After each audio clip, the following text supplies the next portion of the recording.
Ladies and gentlemen, welcome back to the channel. We're talking about today the preseason week 3 Friday slate with four. It's four, not five, not a full schmack, but a 4-game slate that we have. And the preseason has been lovely. Up over $20,000 in profit, yes, in the first 3 weeks, if we include the Hall of Fame game. Otherwise, the first 2 weeks of the preseason. It seems like we're going to be up a good amount by the end of it. We'll see how much we can add this weekend, but it's been great. That's including both DFS props and also DFS in general. So I'm happy that you are here. I have 27 pages of notes prepared for just this 4-game slate, so you're gonna get the most in-depth information that you can in this video. And if you want those notes, you can check them out down below, linked on Patreon with my ranking. So let's start off with the quarterback position, and it's an interesting slate. Well, you know, 4 games, 8 teams. A couple of starters are suspected to play the first half. One of those starters who did not play week 1, who only played 7 snaps week 2, is Sam Darnold. Matt Rule has said he's hoping to get a full half. So I'm going to expect 1 to 2 quarters. Let's call this 3 to 5 drives. If the 3 drives go nicely, well, Sam Darnold probably has had a decent day and he doesn't play anymore. If not, he gets 5 drives to try and do something for you. I don't think he's an elite play. I think there's 6 quarterbacks in play, and I view most of them pretty equally, but Sam Darnold is one of those guys. Now, I'm recording this 24 hours, a little bit more before the games even start. So more news is likely to come out. Last week, a player's name who I mentioned is not a priority, but a mention ended up being cut by the team, and we adjusted that in the rankings. But just be sure to keep that in mind. The rankings will always be updated. Now, another starting quarterback who's going to potentially play a half, according to Andy Reid, is Mahomes. And last week, Reid said, yeah, I want the starters to play a half. And they did. Patrick Mahomes played 32 snaps. Without Tyreek Hill, he looked absolutely terrible. I mean, that was potentially the worst I've ever seen Patrick Mahomes play in a preseason game. Is it a coincidence that Tyreek Hill was out there? Did he not just care? I don't know, but Andy Reid says in this one that he's liking them to play the full half. And some people might be saying, why are these starters playing so much in the preseason for the Patriots and the Chiefs and some of these other teams? Well, they don't have any padded practices. Well, they do, but they have about 7 to 10, depending on the team, padded practices. That's half of what they normally have in the preseason. So getting these guys in pads, hitting other guys, makes a lot of sense if you can get your starters out there a little bit more. Yeah, sure, it risks potentially some sort of an injury, an unlikely chance, but it gives them more practice to be ready for the first month of the season and not get injured then and actually win some games and be more competitive. So Patrick Mahomes, I think he's going to play 1 to 2 quarters because Andy Reid did also say these guys got a lot of snaps last week, so it allows us to be flexible. Meaning that if Patrick Mahomes goes out there, like Jameis Winston, in 3 drives and throws 2 touchdowns and they look good, he probably gets pulled, but he also has 14, 15 fantasy points. I do prefer Mahomes over Darnold just because similar playing time, way better player. Next up for me, and if you're watching, hit the like button if you get a second. Next up for me is Dwayne Haskins. Big Ben and Mason Rudolph not expected to play, which just leaves Dwayne Haskins, who's expected to start. No clear playing time given by Mike Tomlin. I'm cautiously, I guess you can say, projecting 2 quarters the first half, and then the second half for Josh Dobbs, who has not played really at all. Now, last week, as you can see on the screen, you ended up seeing 16 snaps only for Dwayne Haskins. He did not look good, 4 of 7 for 56 yards. In the Hall of Fame game, he played 48 snaps. The offensive line was not playing all that well for him, as like 2nd and 3rd stringers were in. So now he'll actually get to start with some of the starting receivers in Deontay Johnson and Juju if they play like they did last week. James Washington, who's been nice when he's been out there and healthy. The starting offensive linemen, some of them will play. So just overall more production around Dwayne Haskins, let alone what he can do. So I like Dwayne Haskins as well this week. And then the other 3 guys are going to be the Colts quarterbacks. This week it's going to be Ellinger coming off the bench in the second half when you're going to be seeing Jacob Eason start. Both of them are in play. Both of them look pretty crappy, mainly Ellinger last week. And then also Kellen Mond. Kirk Cousins is not expected to play this week. You have not seen Nate Stanley play yet, so it's basically Jake Browning and Kellen Mond. And Mond's been getting most snaps. Week 1 he played 46 snaps. Last week he led this team as well with 22 snaps. He was their draft pick this past year. He has not looked good so far in the preseason. He's kind of this, he's a little bit wild back there. Honestly, reminds me of Mahomes a little bit, the way he just kind of runs around and then just makes something happen in the preseason. So Kellen Mond also plays. So there's 6 quarterbacks, a couple of them starters, a couple of them we should see some extended run from. The final rankings on those guys and maybe even some more, depending on news, will be on Patreon. Again, you can find that linked down below. And now we slide into the running backs, and we can start in the Minnesota backfield, where I like Amir Abdullah. I like him a good amount. You end up seeing Kenny Ngannou in week 1 get hurt on a kickoff return. Special teams, he does not play all that much. Abdullah in week 1 sees 18 attempts or 18 snaps, does not see many attempts, runs 10 routes. I expected that to increase in week 2, as in week 1, 48 overall snaps for AJ Rose was not going to sustain. So we saw that, and we ended up seeing it balancing out. 27 snaps in week 2, as you can see on the screen right now, for Amir Abdullah, who had 6 carries, was efficient on them. But the big thing he had 20 routes run, ended up leading to 3 receptions. If you're getting those routes run, that is the biggest thing for running backs, especially with the short A-dot with the worst quarterbacks in there, like a Kellen Mond, like a Jake Browning. It's going to be upside for Amir Abdullah. We can go to the Carolina backfield, where there's a couple of players in play here, but the main one is Chuba Hubbard, the rookie this year. Seems to be the clear RB2 on this team. They continue to give him snaps. He's had 49 snaps so far through the preseason,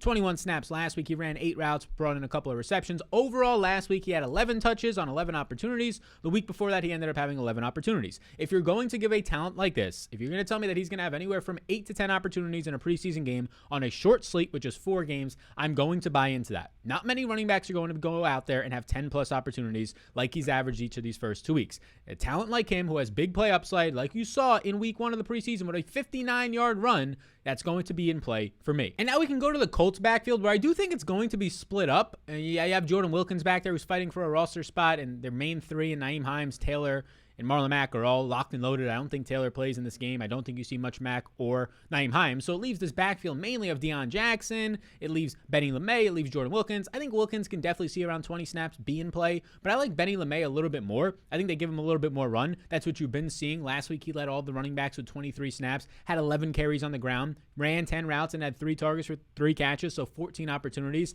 I'm not expecting that again, but just like Chuba Hubbard, I could probably expect 8 to 10 touches. Now, he's a not as great player, at least profiles out, as a Chuba Hubbard, but he also has the second half run against worse defenders. And we also saw in week 1 that he had 7 opportunities. He ended up scoring a touchdown as well. So Benny LeMay is firmly in play on this 4-game slate. And now there's like these running backs where they kind of break off for me. I have like another 7 running backs in play. Like you have Kenny Gainwell, who sure, Kenny Gainwell, the draft pick, he looks good. His roster spot is probably pretty secure at this point. But last week, he only played 15 snaps. They gave a lot more snaps to Elijah Holyfield. They're still going to run out there Boston Scott and Jordan Howard for parts of the game. The big thing that he has going for him is that Jason Huntley is still banged up and not practicing. But Huntley didn't even play last week, and you only saw 15 snaps for Gainwell. Gainwell is a dynamic player, though. He looked decent. He's running routes. So far in this preseason, through 2 games, you see him have 7 targets. The problem is the opportunity's enough there. Great player, but I question the opportunity. One backfield to decipher that might actually be the key to this slate is the Kansas City Chiefs backfield. Clyde Edwards-Helaire gets an ankle injury last week. I expect him not to play this week, but based on all the reports and news, he seems fine. He's 100% healthy. He would play a game if it was this weekend. So if the starters are playing potentially a half this weekend, does that mean Clyde plays? Well, then you also have 3 other backs in this backfield. 23 snaps last week for Jerick McKinnon, who they like and say is pushing for the RB2 role right now in Kansas City. You have Darwin Thompson, who is a former draft pick a few years back, continues to be on this team. Maybe he's fighting for a roster spot. 19 snaps last week. He's overall now played 32 snaps in the preseason, coming off of a week where he just saw 10 opportunities last week. And then the one who I maybe like the most because he gets in late in the game. The problem is, though, is he really going to be somebody that has a chance to make the roster? Do they care enough to play him, especially if the starters play the first half? And that is Derek Gore. Derek Gore last week ended up seeing 8 attempts. Now, he had no targets, but it wasn't like he wasn't running routes. He had 11 routes run. He was signed ahead of week 2's game, so this is going to be the hardest backfield to work out. I want to see what happens with Clyde Edwards-Helaire. If he's in, I'll take the chances on him playing a full half. But I do like Darwin Thompson. If not, I think you see probably 20 to 25 snaps for Darwin Thompson. And now there's other running backs like A.J. Rhodes, who had the big week 1, and Spencer Brown, who last week ended up playing 17 snaps. He's now seen 38 snaps through 2 weeks. Week 1, he had 9 carries. Last week, he only had 4 carries, but he's in play because he's on the field. So those are some of the running backs. Now we can slide into the most important and the most loaded position of wide receiver. Right now, I think I have priority plays early on, like 8 receivers. Overall, in a list of my tiers, I've got like 16 to 18 receivers as of this recording. But before we get there, I want to let you know about some of the props I'm taking. If you want a chance at having a free $100 bet matched up to your first deposit, so you want to check that out, it's the code SAL. It's linked down below. Very simple. You get a free FREE free bet. Why not take advantage of it?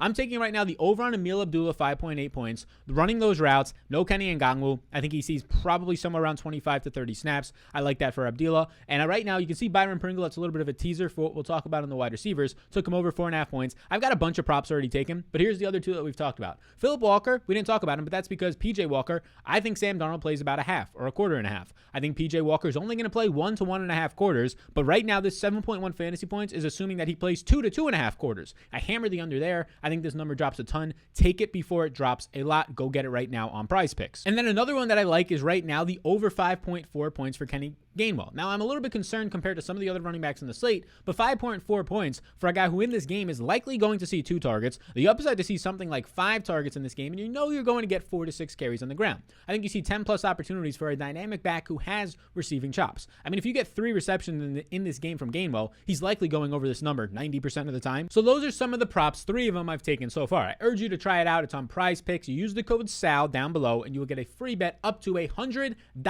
Rooskies, y'all. Now we go to the wide receiver position, and it's a couple guys who I've been on, maybe even one of the best wide receivers so far in the preseason. I mean, there's like JJ Koski, who we'll talk about this weekend on the Rams. He's been fantastic. But Desmond Patton, who is a side speed specimen for the Colts, who has 2 decent quarterbacks throwing in the ball for the preseason, at least in Ellinger and Jacob Eason, and he's been great. He leads this team in routes run, in snaps, played 37 more snaps last week. He played 52 snaps week 1, and you ended up getting 21 routes run last week, 4 catches on 4 targets for 60 yards. He's going to have those more downfield targets, and he's a mismatch for a lot of second and third string cornerbacks, which are out there because he's basically playing the whole game. So I like Patton. I like his teammate Mike Strachan, who's had a couple of drops in the preseason, 7th round pick, first pick of the 7th round from a smaller school this past year, but he's also getting a lot of usage. 34 snaps in week 1, 39 snaps last week, and he's now ran 20 plus routes in each week, running 25 last week, had 4 targets, only brought in 2 of those targets for 12 yards. He's going to continue to run 20 plus routes. This wide receiver chart is not that deep, and I expect guys like T.Y. Hilton and Michael Pittman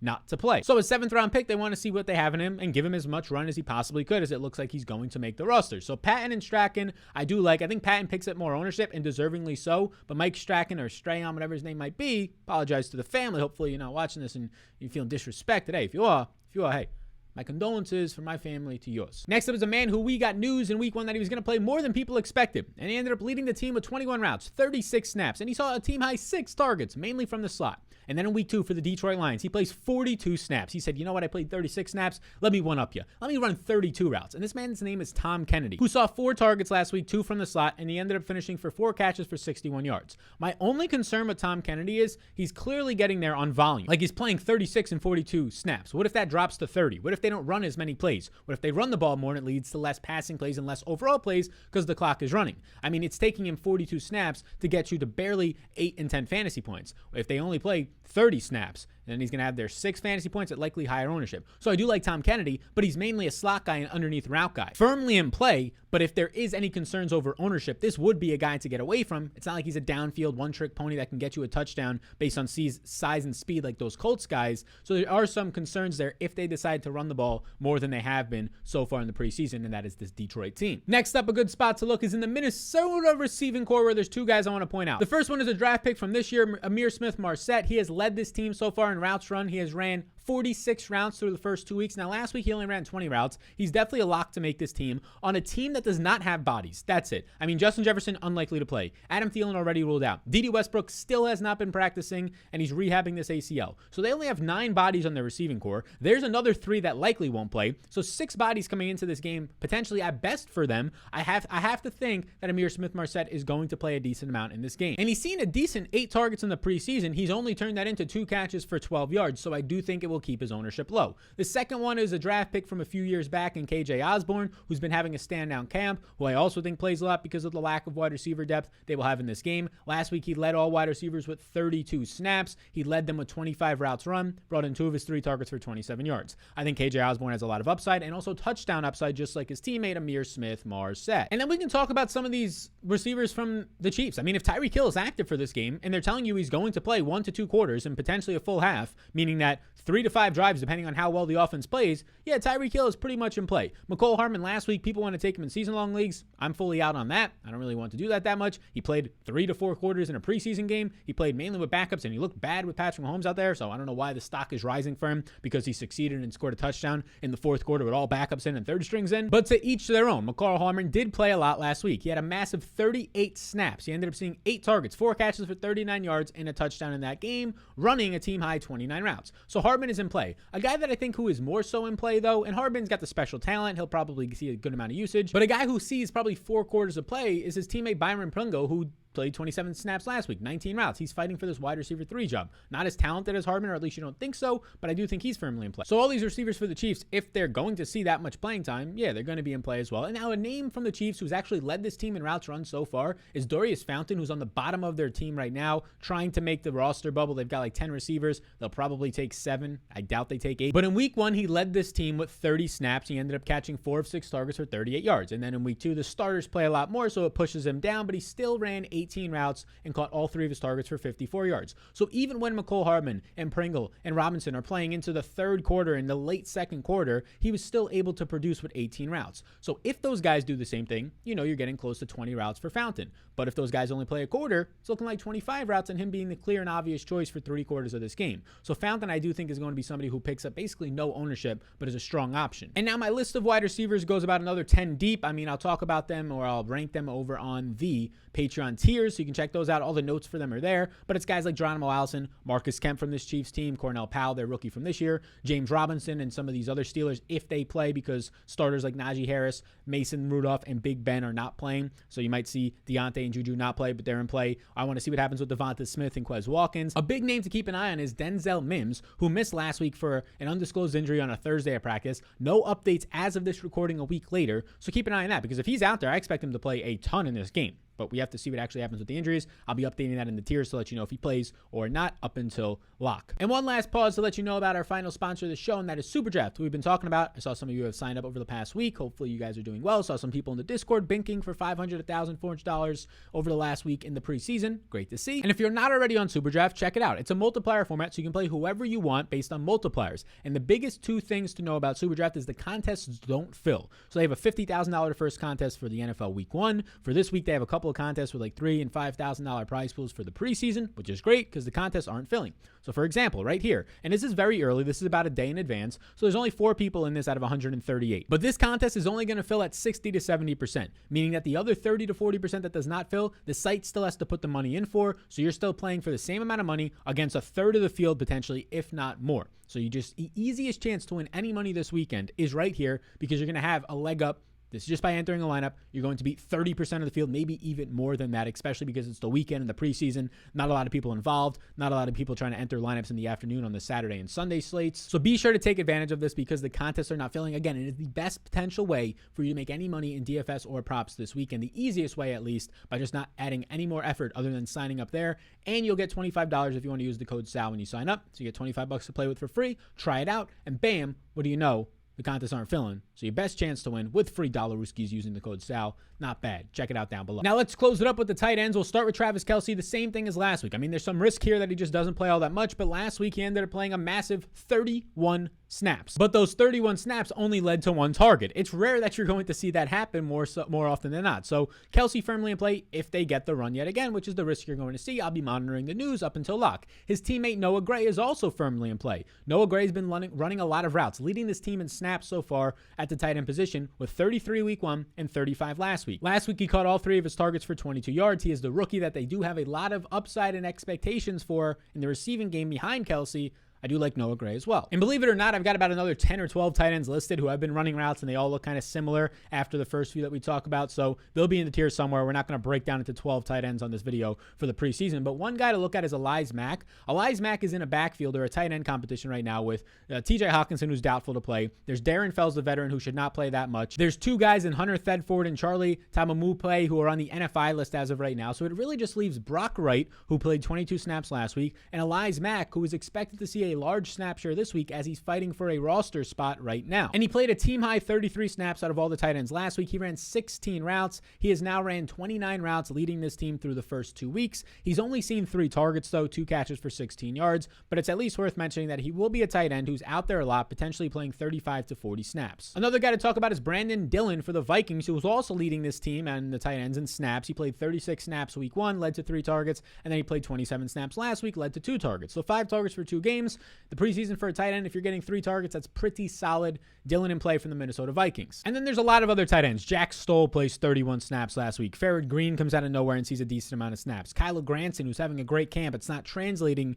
to the Colts games, but they're not playing him a lot because they value him. He'll probably only see 18 to 22 snaps, but he's a superior athlete. He's a really good player based on his draft position this year. Another rookie in Tommy Tremble leading his tight end room in the preseason in snaps at Carolina with 39 snaps and 6 targets so far, having a touchdown and 5 receptions. He's been solid. So there's a lot of tight ends you can go to. There's about another 6 or 7 we can discuss in the ranks and tiers on Patreon. So you can check that all out on Patreon. These 27 pages of notes, the full slate of 7 games for notes and tiers and all that will be up for Saturday. Same thing for the 5 games on Sunday. Thank you for tuning in today. That's every single position. Support the sponsors of the show. I mean, you get free Dollaruskis, a bet up to $100 on Prize Picks, $25 credit upon deposit on SuperDraft. Use the code SAL for either of those sites. Free Dollaruskis to try them out before these things become more populated and the offers go away during the regular season. So before you go, like and subscribe. If you have any questions, leave them in the comment section down below. Other than that, I'll talk to you all in the Discord if you are a Patreon member. Best of luck. Let's continue to raise up this $20,000 plus $21,300 and something in profits so far in the preseason. It's the most profitable time of the year. We got 1 more week, 3 more games. Let's take advantage of it.